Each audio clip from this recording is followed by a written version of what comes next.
Yeah, but see, here's the problem, Stephen A. You didn't play the whole clip, right? Which, again, is hilarious.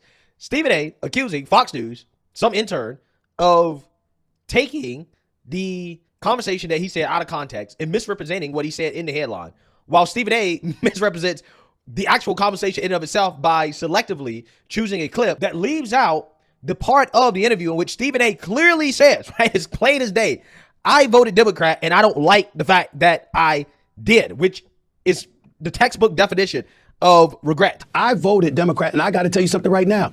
I don't like the fact that I did. I don't like what I'm saying. I don't want to hear about, oh, we're about law. We're about a law. Nobody's above the law. Nobody's above the law. But then you go out and you pardon your son and you try to blame everybody else for it. I don't want to hear about defund the police. I don't want to hear about, what there should be open borders. I don't want to hear this stuff. And I don't think most of the American people want to hear that. We're thinking about the state of affairs that's in. We're not about America only, but being about America and prioritizing what's going on in this nation with the desolate and the disenfranchised and everybody else in between, and looking out for the best interest of what it is for America. That is not a crime for an American politician or a commander-in-chief or a senator or a congressional figure to have that mentality. I want them to have that mentality. So I think about things along those lines. And I'm no longer interested in, nor do I believe any of us should be interested in listening to a bunch of fear-mongering to tell us who we shouldn't vote for. Why don't you come up with a plan that tells us why we should vote for you?